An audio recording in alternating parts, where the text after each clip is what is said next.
Hi everyone, and welcome to our next session at Disruptors Midlands, Harnessing the 5G Force, which is sponsored by Innovation Nottinghamshire. The advanced connectivity of 5G and its low latency and higher speeds can transform how we live and work. It can be used to create smart cities which provide better and faster services. It can encourage economic recovery and resilience, help urban sustainability, and present a huge range of opportunities for businesses with the imagination to take advantage. But where to start?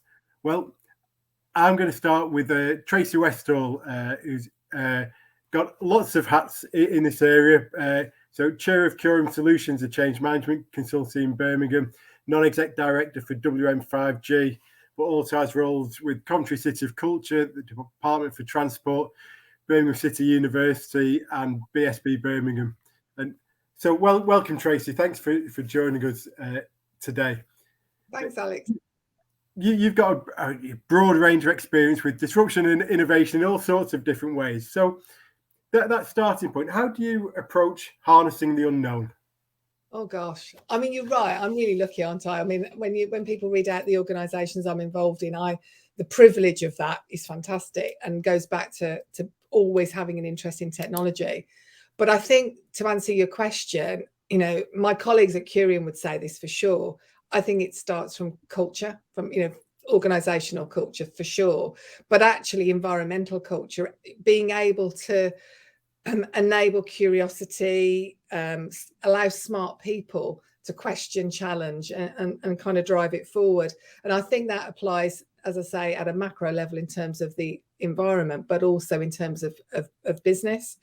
And there's no doubt is that 5G is a disruptive technology, and it needs that environment for people to take what effectively is an infrastructure play and work out how to do really clever things with it. So I think it's about taking obvious barriers and working out how to break them down.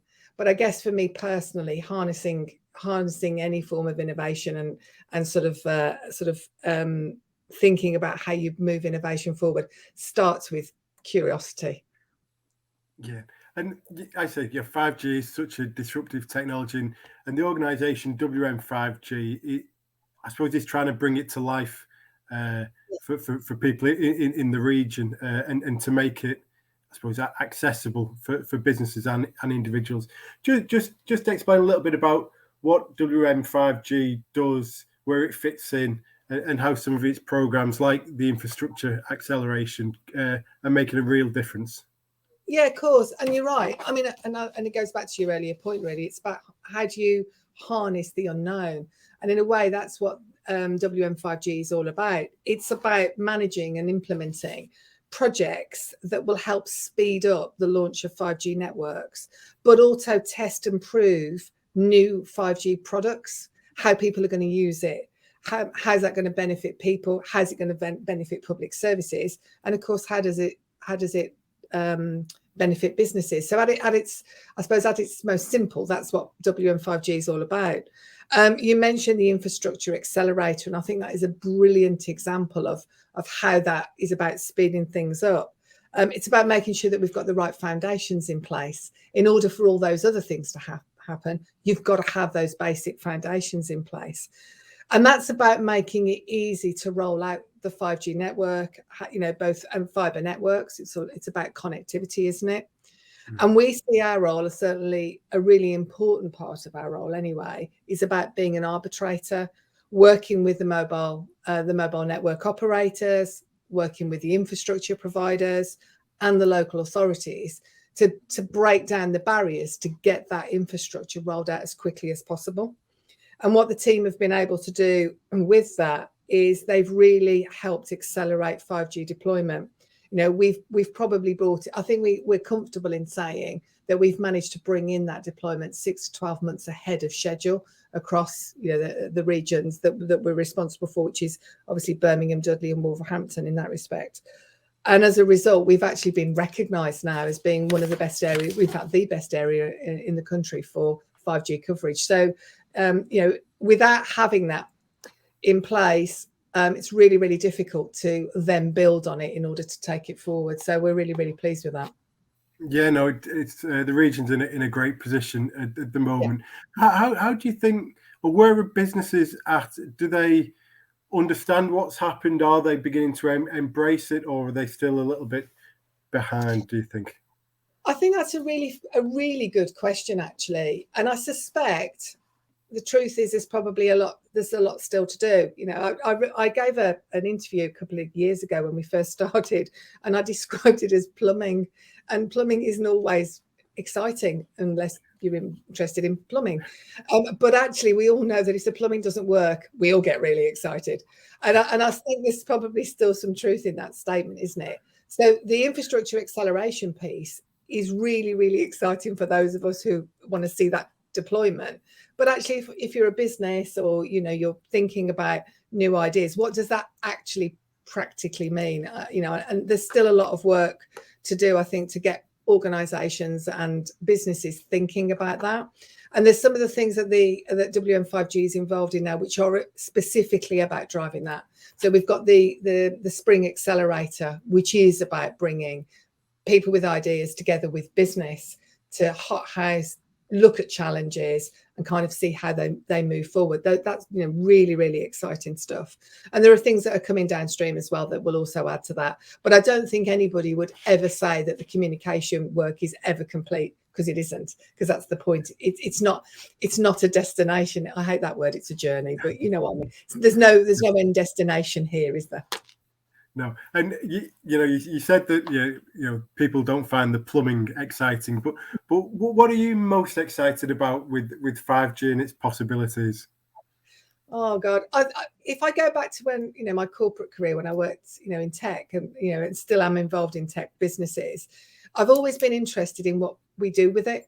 It's never been about the technology. I was never particularly somebody who was really excited about speeds and feeds and all that kind of stuff. It was always about the outcomes, and that hasn't particularly changed. So I think if I think about what 5G offers us as an opportunity and what really gets me excited, it's where we will resolve real world problems. A personal area of interest for me at the moment is around health, and how can we use the technology, and how can 5G potentially unblock some of the challenges that we've got in health right now, capacity, diagnosis, whatever those happen to be.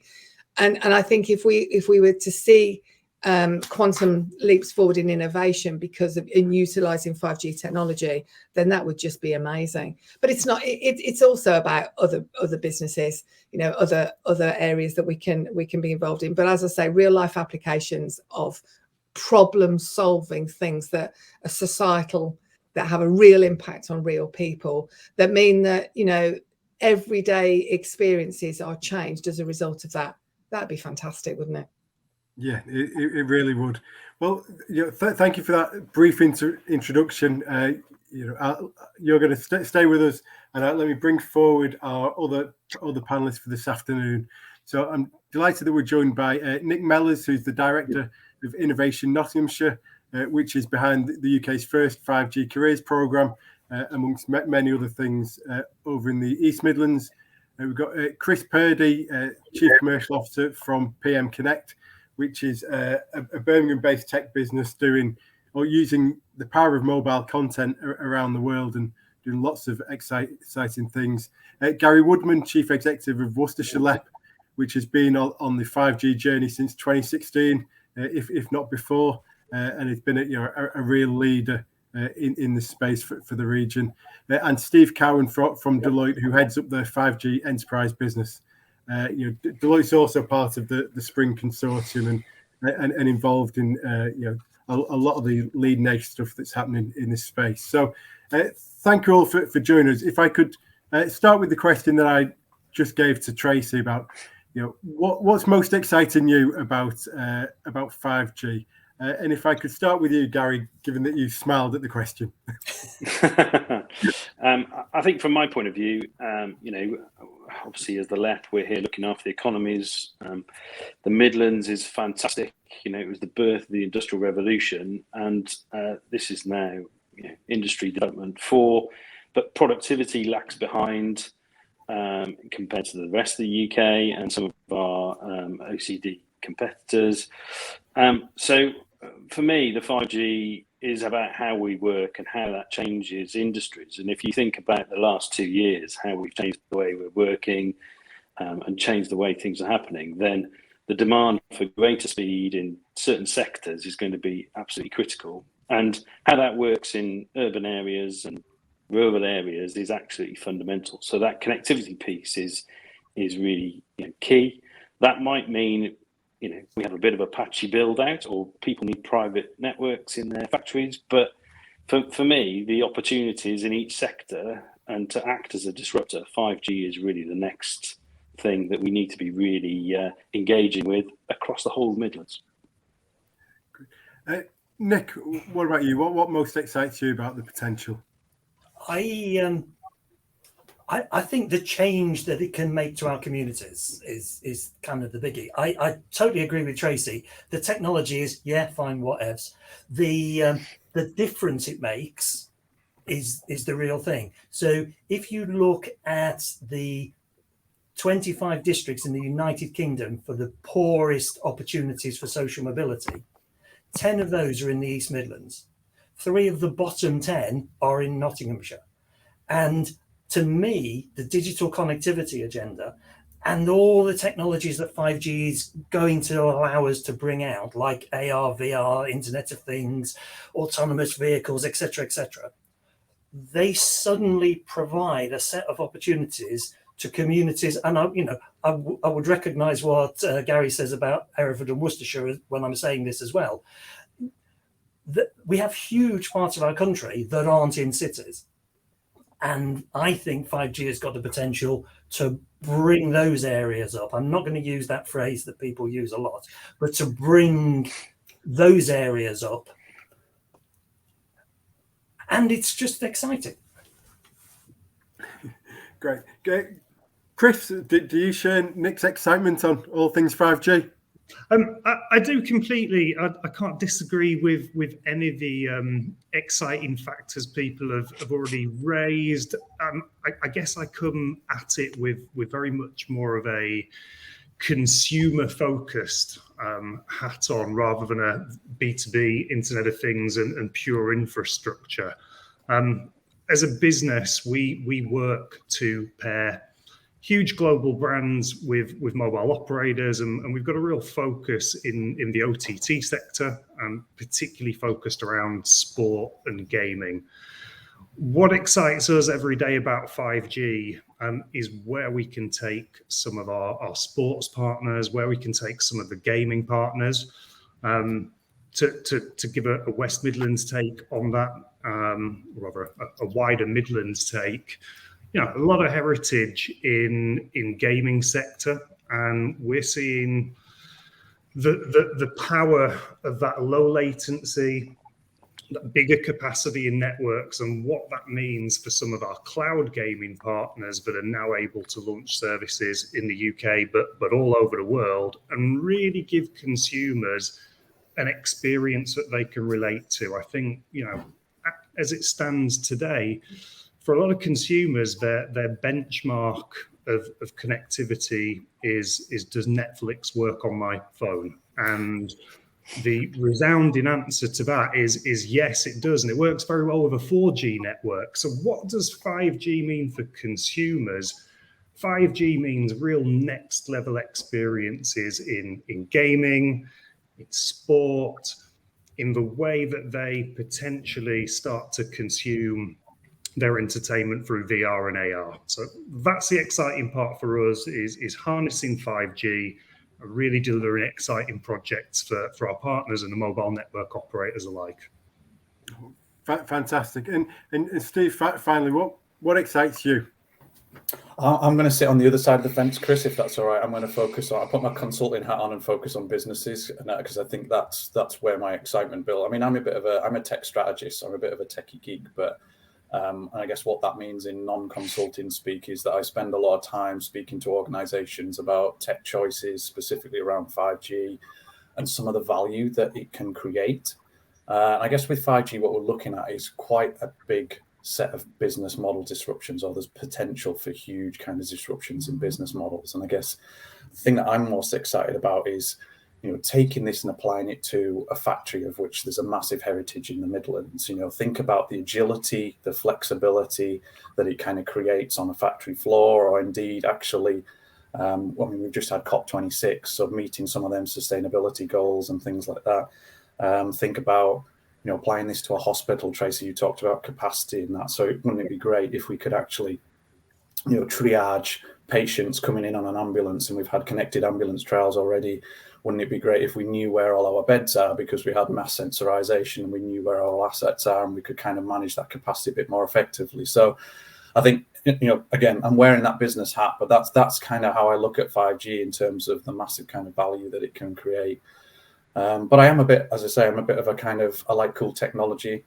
So I'm kind of looking at what Nick was saying in terms of there's all these technologies that previously have kind of been on that hype cycle that we've talked about, and maybe not successfully scaled or found a problem for, in terms of machine learning and AI, and how some of the kind of extra bandwidth that 5G opens up, some of that with edge compute capability, augmented reality as well, and some of the kind of experiences that, as Chris talked about, consumers could get in that field, and robotics as well. Think about opening up these types of cool technologies, and that's how I look at it when I look at 5G, and that's kind of what I get excited about, I guess. I suppose the bit that my excitement is starting to build, because we're hearing a lot of hype, and I think there's been, people are starting to hear a lot about 5G, but we haven't quite tipped the market yet, and that's where my excitement's building towards, is getting to the point where we actually start to implement these at scale, and see some of them coming through the market. Yeah, Alex, can I just close back on Steve's point, because I think it's a really good one, and I think just to illustrate, because I think the problem when we talk about technology is, we can often be quite abstract about it because we all get really excited. And I concur with Steve's point about the connected ambulance example. And we've also got another one, which I think is fabulous, which is around using 5G technology to help drive down people waiting for endoscopies, colon endoscopies, which is, it's a really, really sort of, it's about lunchtime, actually, probably not a conversation for lunch. But clearly COVID's created lots of backlog problems, and using 5G technology, patients being able to digest a little tiny camera that then transmits images back to a clinician using the technology, which means they haven't got to go in somewhere, they haven't got to wait. So we're tackling real world problems using, it's almost science fiction technology. I think that just blows my mind, I have to say. So actually, that's made me really excited, despite the fact it's talking about at lunchtime. No, I think the healthcare space is a really good example of the value of collaborations and clusters, and how that can accelerate change. Gary, as I mentioned, you've been on this journey for a few years now, and Worcestershire's got a great tech cluster. How does that help accelerate change? I think it's about putting people together. Clinicians, the tech providers. And it's about trying to get an ease to business, and how do you do that? Breaking down some of those barriers, as Tracy's mentioned. But for me, I think the sort of endless opportunities that come into this, and I think the Midlands, this is our time to step forward. This is our time to grasp this technology and drive that through. Our academic institutions from across the region are really grasping this, and therefore you can see that kind of, this is the next wave coming in the economy, and getting in front of that as the region, I think, is really important. And I think how it touches all parts of the region. So the ambulance issue, it's great if it works in the middle of the Birmingham and the Black Country, but what happens if that ambulance is out in the rural parts of the region? And I think, those are the bits we've got to solve. And hence why I think Worcestershire's kind of taken a kind of leading example in, right, how do you make this work in an urban and rural environment? Because if it's transport or if it's manufacturing and it's solving those kind of maintenance issues, then it actually has to work in various parts of the region. There's no point turning off the M5 and your autonomous vehicle suddenly loses connectivity. So you can see some of the challenges of implementing some of this. I think, you know, the areas we focus on are very much the manufacturing piece, because that's where you can see a sort of return on investment for those people putting in. But I think Chris highlighted the game sector, you've highlighted the health sector, you know, let's pick any sector, construction, you know, business support and professional advice, the way that we start to deliver that. And I think the last sort of 2 years and the pandemic have shown us actually, while face-to-face is still relevant, but actually delivering these services in a different way, and the savings and the return on investment are really exciting. Oh, and I would totally agree with that. That's actually the basis behind what we call the 5G Careers Program.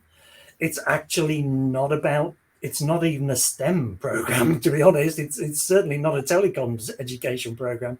It's about the fact that whether you're a hairdresser or a carer or an electrician or a lorry driver or a business consultant or an accountant, this stuff is changing. And, you know, you get apps that you point and they will count the stock for you. Those of us who started our careers as internal auditors a very long time ago will understand how useful that would have been. But it's all change. It will all change. The way we learn will change. The way we train our people will change. The way we maintain our manufacturing plants will change. Virtual reality is already part of how we maintain wind turbines in the North Sea, for example.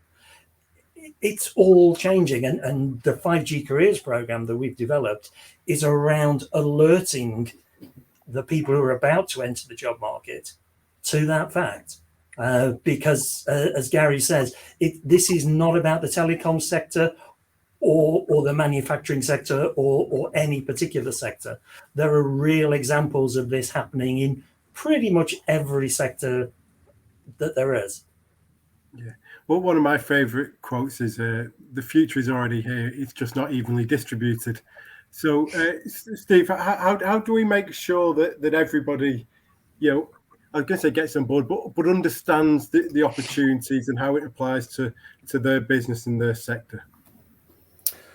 Yeah, I mean, it's an interesting one, isn't it? It's a big challenge. I think I'm going to plug some Deloitte research, if that's all right, while I'm here. But we did we actually surveyed some C-level executives, about 2,000, on this subject of 5G. And funnily enough, I mean, we found actually that about 70% of them already knew about 5G, and that's maybe not shocking because of the fact that it's been in the news, so it automatically kind of sparks you to read more into it. There's been a lot of hype of it, some of it negative. I take that point, about 5G over the last kind of 18 months, 2 years. What we did find, though, was that actually about 60% of those didn't know where to apply 5G in their business. So we're struggling to get started. It's almost like I've heard all the great stuff that it can do, but I really don't know where to apply this. And I think it's back to Tracy's point at the top of the call was, you need to find a problem for this. What's the problem that we're going to apply this solution to?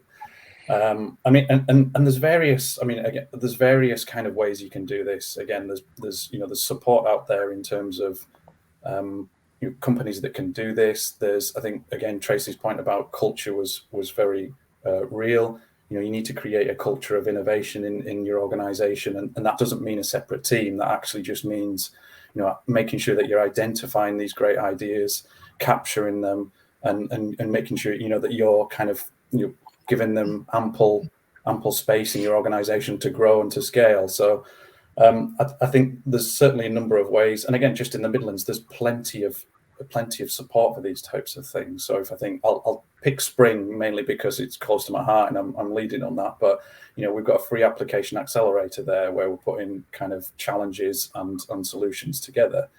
There's picking manufacturing. There's the MTC. There's Warwick Manufacturing Group there. There's as already been talked about. There's some great stuff with universities that's happening. So there's certainly lots of. And I could continue, but I don't want to take up the call. But there's lots of great stuff that's going on in terms of testing, trialing, proving value, and demonstrating where 5G can really add value. I mean, I think there's been a lot of education around as well around 5G. Having spoken to DCMS, they feel that actually there's a lot of information out there about 5G. But again, it's just where to apply it. I've got a funny story. I was actually on a call with a huge online retailer recently. I had the CIO and the COO on there. So I kind of thought I had a nice spread of technology knowledge with some operational side. And I was kind of going through some of the benefits of 5G, and the CEO basically just said, Steve, can I stop you there? I don't understand a word of what you're saying. I don't understand the technology at all. And I kind of reframed it and said, okay, so they do huge warehouses. And I said, if you could understand where your products were at any one time across your supply chain, how much value would that be to you? It would be absolute gold. So I think we kind of need to take the narrative of 5G and actually change it into, what problem are we applying it to, and kind of making the narrative speak to, more of businesses. Yeah, no, that's great. And Chris, I imagine that's what you spend most of your time thinking about. How do we apply this technology and be first to, the sports market, the gaming market, and yeah, you're correct. I mean, to pick up on Steve's point there, it is very much for us about changing the perception and getting that understanding of 5G.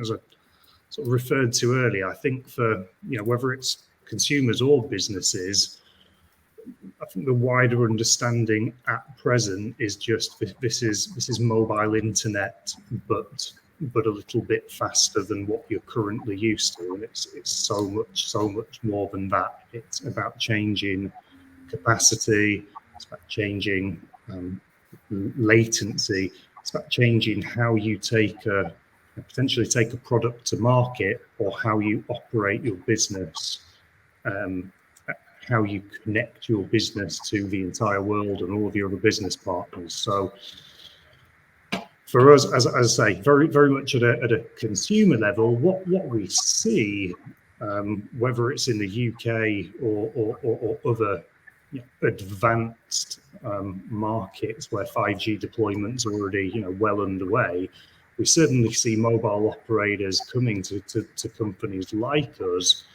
looking for great use cases that they can really sell into their consumer base.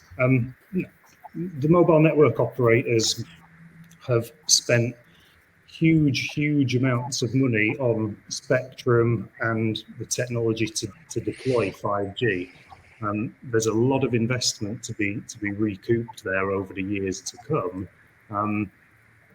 Personally, I think a huge amount of that is going to come from the different sectors we've talked about, much more of a B2B level than a B2C level. I think the B2C part is still really, really important for the mobile network operators, because it's those exciting projects that anybody can relate to that is going to take 5G from being the internet but a little bit faster to being that really widespread, very well understood technology, where you really think about, okay, I'm having a great experience watching a Premier League game today, but that's because of 5G, and how am I then going to apply it to my business? I think that's fair, Chris. I think from the consumer side, there's also businesses who are offering consumer services. So within the 5G Connected Forest project over here, which is the world's first 5G Connected Forest anywhere in the world, the focus has been partly on how we protect the environment, and there's a whole load of exciting work with Birmingham City and Nottingham Trent universities around that, but also around how we use this stuff to create visitor experiences. So we've got some awesome holographic visitor experiences, one around the legend of Robin Hood, one around the ghosts of a Jacobean monastery, as it happens. But the point is, that is not really doable without the power that 5G brings to the party. And as you say, although that's in one sense a business thing, it's actually they're dealing with end consumers. Yeah, it's a building awareness piece and making that link between a very cool project out in the wild and what's making it possible for the consumer to get their hands on it. Mm-hmm. Alex, can I just pick up on the point about risk of not doing things? Because I think we're involved in a disruptor conversation, aren't we? And kind of thinking about that, and just reflecting on what Steve was talking about in terms of that boardroom priority. we all probably, I certainly remember when tech and digital and IT and all of its various iterations was something that people did who worked in an office or a cupboard down the road, and wasn't really something that the board needed to worry about because they've got this. Actually, that's not the world that we operate in today. Any organisation that isn't looking at its digital or its tech strategy as a board priority has got a problem, because their lunch will be eaten by somebody who is doing that.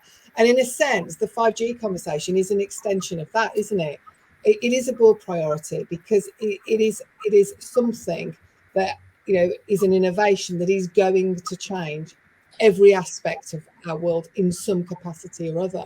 So not thinking about it as a risk to the organisation, if we don't understand it as a board, actually is a huge problem.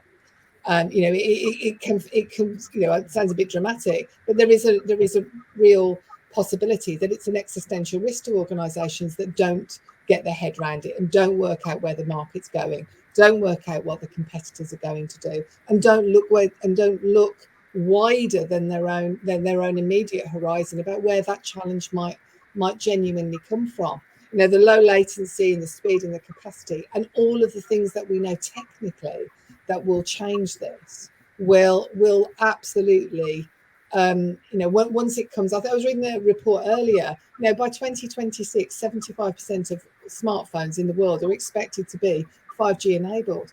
That's 3 times quicker, or will have been 3 times quicker than we saw with the adoption of 3G technology. That is just unbelievable. And any organisation, any board, and I say this as someone who sits on lots of boards, any board that's not thinking about these things in that context, you really do need to. If that's a take, if you don't think about it as opportunity, think about it as risk. And I think Tracy's right in a sense of actually there are 2 kind of forces here. One is the kind of macroeconomics around the labour market. Everyone's vacancies are at record levels, but actually that's companies recruiting the old way and thinking they need people. They do need people, but that skill level and the type of people they need and the industries and the way that they use that labour force, I think would start to drive those conversations in the sort of C-level boards. The other bit is, of course, climate change, and we could, although I'm sure we'd have loved the panel to be a physical panel with a great audience and getting the vibe off the audience would be brilliant, but actually, think of the carbon saving and that business and consumer piece. This is the sort of carbon challenge over the next 3, 5, 10 years means that actually more and more reliance on that digital network. So I think this is starting to go into boardrooms and they are starting to rethink. And the answer might not be 5G at the front end of the conversation, but at the back end, it definitely will be.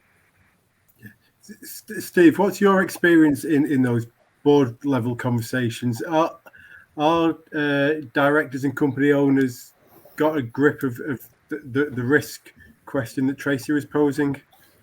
Well, it's a spread. Some have, some haven't, but I guess that's where you kind of fail to pivot and is that what's the book? Is from good to great or too big to fail? If you don't adapt, then you end up kind of not serving the market that you're intended to. So I think there's definitely much more of a realization. I think the issue is some of the issues are structural. So as Tracy said, it's understanding what the value that the technology can create, and then creating your strategy off the back of it is sometimes missed. So people create kind of business strategy and then it filters down, and generally you create your technology strategy to meet that business strategy. It kind of works like that generally, but now much more firms are actually tech firms and they don't realize it. They need to create, a lot of it should be technology led in terms of what they're thinking and how they create value and kind of generate revenue. So there is more and more realization that tech could open up new channels. So I'm not going to be negative in that front. 5G playing into that, I think there's a bit of work to do. And again, I kind of go back to, people don't really need to understand what 5G does or what the plumbing is. Like the plumbing point that you made, Tracy, it's just, water arrives What they need to understand is that I can have a shower in different rooms now. The agility, the flexibility that 5G, I'm using a terrible metaphor there, but the flexibility and agility that 5G can create for your business and some of the value that it creates definitely needs to be understood. It is getting there, but again, we need to kind of tip the market and make it more evident. And the UK as a whole probably is getting there. I would say, I mean, spoiler alert, China is miles ahead of us in terms of how they adopt 5G. We've got 5G in pig farming in China, which is one of their biggest industries, funnily enough. But that's how they're applying it to their industries to create value and productivity. Chris, PMConnect are operating around the world. How do you place the UK on that global scale in terms of its adoption of 5G and where it is compared to its competitors? Tough question. We predominantly operate through Europe, the Middle East, and in Africa. What's probably very obvious to everyone in the room is we're not looking at big 5G projects with partners in Africa at this stage, maybe with the exception of South Africa, where their 5G rollout is coming on at pace. So for us, much more of a European and soon North American project through our eyes. Yeah, Alex, I can add to that. Sorry, it's certainly linked to coverage that we talked about and spectrum allocation. So if you take some of the countries in Europe haven't even got their kind of 5G mid-band spectrum allocated. I mean, in the UK we have, but we're not at what's called millimeter wave, so the higher end of the spectrum. Whereas in China and the US, they have got that and that kind of spectrum allocation. So they're much more advanced in terms of how they're applying use cases to business.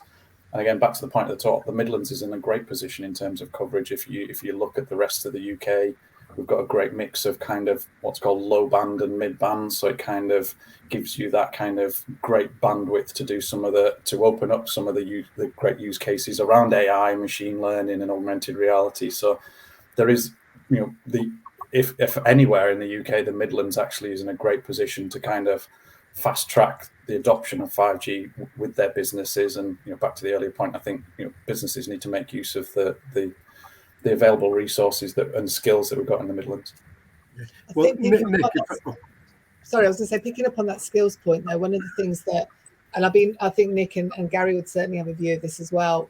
We know that there are lots of skill shortages. We know all of that, and tech skills have been a shortage for quite a long time. We've also got a telecom engineer skill shortage as well in the UK.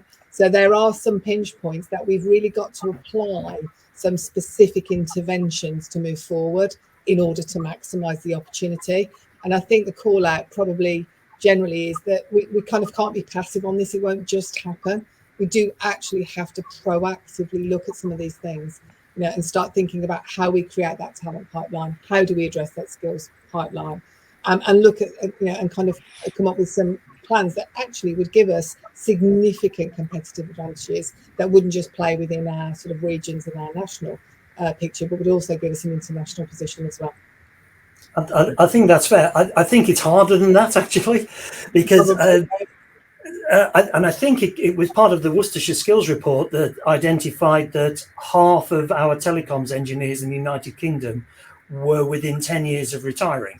Yeah. Because frankly, they all look like me, and they are at the time we need them.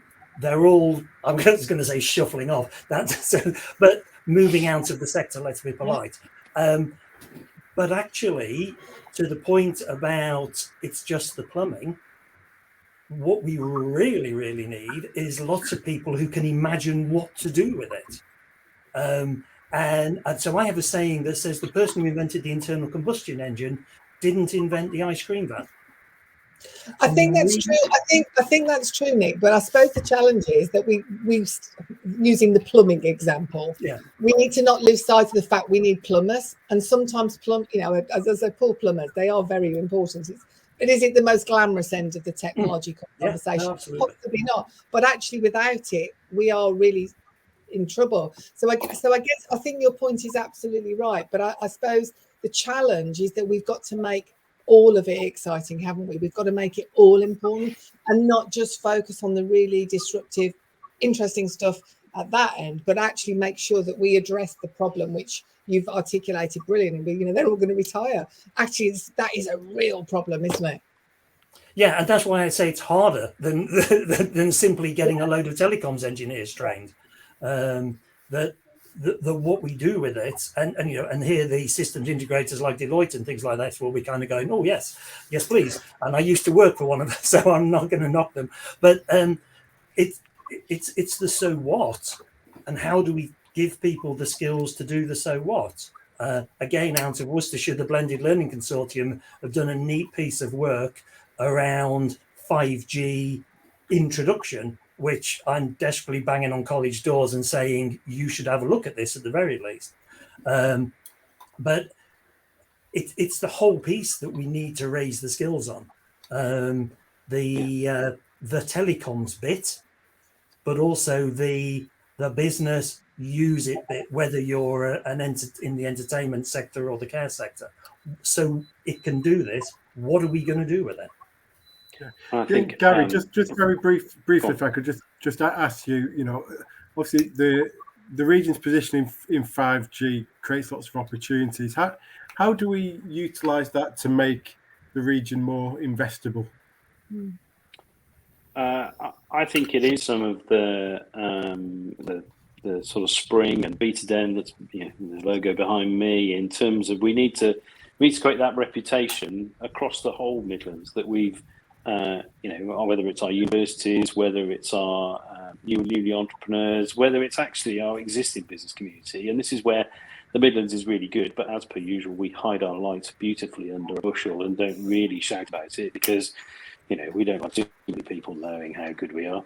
But we need to change that. You know, we need to be, you know, if we think about, you know, and history often says, you know, think about the inventions and interventions that our entrepreneurs in this region has created, then actually, you know, we need to kind of get our business community on board, our skills providers on board, and I think it's every sector.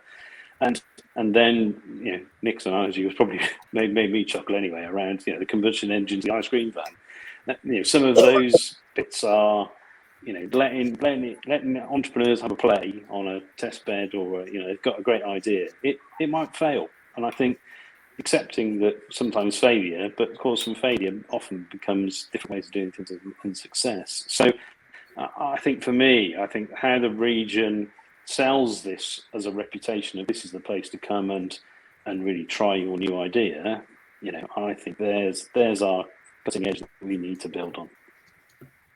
Can I just make a shout out for other 5G test beds that we've got? Because we've got Spring and we've got Beta Den, but we've also got Explore down in Coventry, which is doing some awesome work.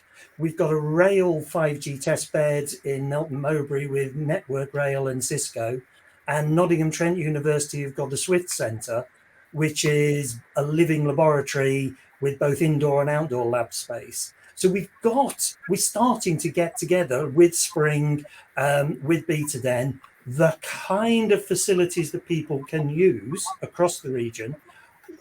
Yeah, Gary, we never shout about these things, do we? We need to do more of that. But we are starting to get some of those building blocks in place. Chris, I was just going to ask you, you know, for entrepreneurs and those with an entrepreneurial mindset on the call, you know, what advice would you give to them about how to, you know, get a greater understanding and as to what the potential is? I maybe answered a question in a slightly different way, but if you know, if the region is looking to drive innovation and be a test bed for 5G, we're constantly looking for really innovative 5G products that we can take to a gaming partner or a sports partner, and we can potentially test locally and take all around the world. So to take a slightly different take on that question, I'd love to see, young, exciting developers that are based in the region using the 5G technology and connectivity that's already out there, building amazing things and bringing them to companies like us. Because, as I've already said a few times, the mobile network operators all around the world, they're all at different stages of their 5G rollout. They're all looking for the same thing. They're all looking for exciting consumer use cases that build the understanding of what 5G really means. So if there are young companies, upstarts, entrepreneurs that are working on things that harness this technology that are tuning in today, we'd be really excited to hear from them and see if we can take their innovation global. That sounds great, and we look forward to some of those innovations coming out of the Midlands, and that loops it back around nicely from where Tracy started about enabling curiosity, and that's really the starting point, isn't it? And to make the very best use of this technology. Unfortunately, the 45 minutes has flown by, so we'll have to stop there. But I'd like to thank you all for your contributions, Tracy, Nick, Steve, Gary, and Chris. That it's been fascinating, and I think we're going to hear an awful lot more about 5G in the months and years ahead. And I think it can be transformative for all our businesses. And thank you, Nick, as well, and Innovation Nottinghamshire for your sponsorship of this session. I said that's all we've got time for. So do check out the Networking Expo areas, and our next session will be starting very shortly at 1:30. So hopefully see you then. Thanks very much. Thank you, Eric.